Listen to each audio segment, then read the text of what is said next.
a win on Sunday, the Eagles have struggled on offense this season, that is for sure. The Eagles' offense is averaging the fewest points per drive, 1.28, punting on the highest percentage of drives, over 52%, and recording the highest percentage of drives without a first down, 45%. The Eagles have been held to 3 or fewer points and a half in each game this season. The Redskins, meanwhile, have also struggled on offense with Kirk Cousins, who has thrown multiple interceptions in 6 of his 12 career starts. They lost all 6 games. Skip Bayless. Who wins? Stephen A. Smith, I have no idea how the weather is going to impact this game, but I know what my gut is telling me. I'm going to go with the quote-unquote upset that I don't think will be that much of an upset. I'm going to go Washington 28, Philadelphia 24, because I don't think the Redskins are nearly as bad as some people now seem to think that they are, and I definitely don't think all is now right in the Eagles world. I told you last week, a week ago today, that I thought the Jets wouldn't take the Eagles seriously enough, and they didn't, and all of a sudden they were in too deep a hole that they could not climb out of. In this case, Kirk Cousins, as we know, can get pretty hot or very cold against your New York Football Giants. I think he'll go back to being pretty hot as he was against the St. Louis Rams when he went 23 of 27 in Washington for 203 yards and a touchdown. And obviously, I think Matt Jones and Alfred Morris will be able to run the ball pretty well. And I think that Jordan Reed and Garcon will be able to catch quite a few. I just think the Eagles are not quite back to being the Eagles that we saw in the preseason, especially Sam Bradford. I think they will still struggle some on offense, 28-24 home team. Skip Bayless, I'm right with you. I'm right with you. A matter of fact, I just think the score is going to be a little bit less. I can see the Redskins winning somewhere along the lines of 24-20. But I do believe they will win this game. You got to remember that the Eagles have one of the 3rd worst yard differentials in the game. I think it's like at about 221, whereas the Redskins have the best yard differential in the NFL at about plus 283.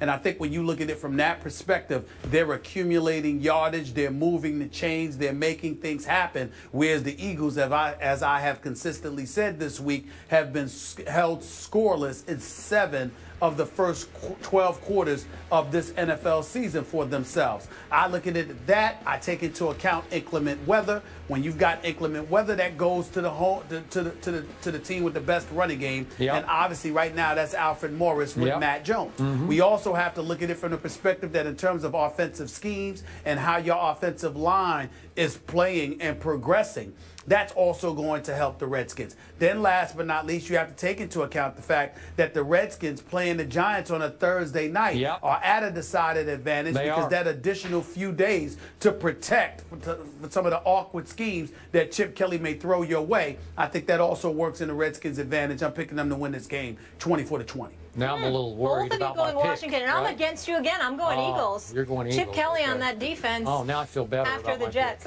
Whatever. I'm not a jinx. When are you going to realize this? Good luck. Jeez, people. Adrian Peterson versus Peyton Manning. Who shows out? We'll break down Vikings, Broncos, and pick that game coming up. Joining us now on the phone is Cowboys corner Orlando Scandrick. Orlando is currently rehabbing from the knee injury he suffered late in training camp. Since 2013, he's led all Dallas defensive backs in interceptions and sacks. Orlando, thank you so much for joining us. Man, thanks for having me. I'm sorry I couldn't be there with you guys today in person, in the flesh. It's okay. What happened? What happened? What's the deal? Just rehabbing. I'm just trying to, do whatever I can to recover and regain the form that I was in before I got injured. All right, understood. I guess that's a little more important.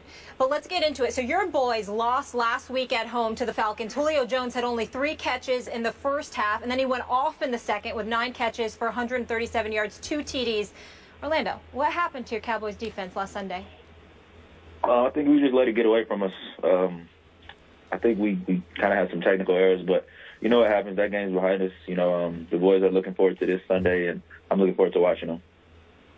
Stephen A., give me just a second with my friend, my friend Orlando, because he has a bone to pick with me. Because when he went down in training camp, even though I had called him all of last year the best player on my Cowboy defense, I couldn't just jump off the horse at that point and say all is lost. So I started saying, wait a second, it's not like he's Deion Scandrick. As good as Orlando is, he's not Deion Scandrick. So I'm going to hang in with my Cowboys. But Orlando Scandrick did not like that. So the floor is yours, Mr. Scandrick. Skip, I ain't too upset with you, but I mean, thank you. I think it was a loss for our team. It was a tough loss for me, and I think some players are players that, you know, depending on like how you look at it, you can't replace them. It's not just what I bring, you know, to the defense, but it's what you bring to the team from a leadership standpoint, just from an experience standpoint. But I don't really have a bone to pick with you. I just feel like you were talking about when you said that. Well, I got that, and I will be the first to admit I missed you during the second half last Sunday at Jerry World because you would have made a difference on Julio. I'm convinced of that, so I will give you that much. Thank you very much. No, thank you. Go ahead, Stephen A. Well, I don't know why y'all want me to be a part of this. It ain't even an interview, as far as I'm concerned. It's just a love fest with all of you Cowboys. Look, Orlando Scandrick, you can play. You're a friend of the show. You know I got love for you, bro. But I have no love for your team. I think y'all are average, even though you've got elite talent. Somehow, some way, something will happen to get in the way. I'm sad, very much so, in all seriousness, that you got hurt. And I don't root against you individually, and neither my boy Dez, because I love me some Dez Bryant. But I just have a problem with the Dallas Cowboys always walking around like you're champions instead of a team that hasn't won a Super Bowl in 20 years. Do you have a problem, or do y'all have a problem with me having that attitude?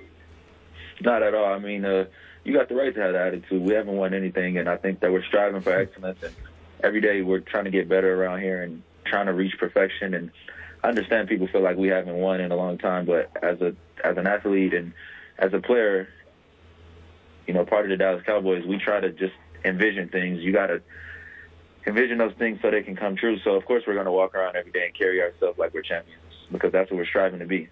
So, Orlando, as a team leader, tell me how much concern you have about Brandon Weeden playing quarterback at New Orleans this Sunday night. None at all, man. This team was built to survive injuries, and I think Weeden will be fine this weekend. I think our defense is going to show up, and, you know, I'm looking forward to this weekend.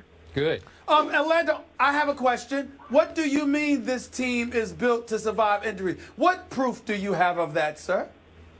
I mean, our offensive line is great. Our running backs are good, and our defense is built to carry this team. Your defense? You mean without you, your defense is built to carry? Really? Absolutely. We're going to be How you come up with that conclusion? We're going to be getting some players back next week. Next week, and we'll be fine. Yeah, and by the way, Mr. Smith, how about a Greg Hardy and a Rolando McClain and a Randy Gregory will soon be back in Orlando? How much better will those players make this defense? A lot. I can't even put it into words, but, to have those players returning that are in the front seven, it's going to make it a lot easier for the secondary and for everyone else. How much do you feel you guys owe the fan base of the Dallas Cowboys, considering that you are America's team, unquestionably the most popular franchise in all of the NFL, yet it has been so long since the championship has come to Big D during the football season? I mean, lose him? Hello? Hello?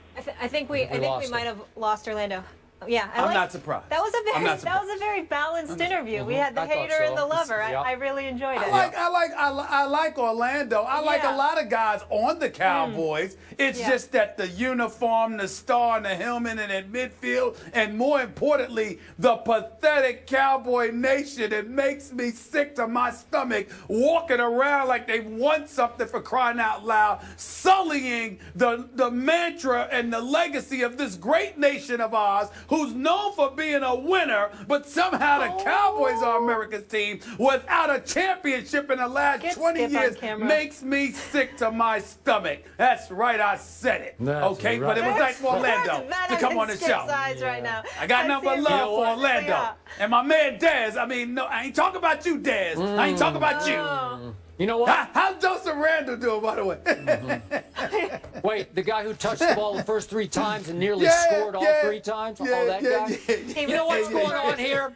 Beneath all that bluster that you just heard from that man, beneath all that bloviation is nothing but fear. Because he knows that as I get all my players back on defense, and then pretty soon I'm going to get Dez back, and I'm going to get little Tony Romo back, and you know and I know, Super Bowl, here we come. You know it and I know it, and you are scared to death of it. Hey, Skip, say those names again, because you said those names and then said if they, when they get back, you're assuming they're going to stay back. You sure? They will stay back. Are you sure? Yeah. They'll stay back, stay in your psyche, and they will haunt you from about December on. Well, I can't wait. Forget Psycho Tom. I just saw a little Psycho Skip come out. We gotta go to break. Orlando, I hope they're around. I hope they're around. Orlando, thank you for joining us. We wish you a speedy recovery as well. Orlando, not Deion Scandrick. There's a hurricane. He's out of control today. Yes, he is. Headed towards the East Coast this weekend, but as of right now, Philly and Washington are still scheduled to play Sunday. We'll discuss that after the break. Stephen A.'s having a good old time.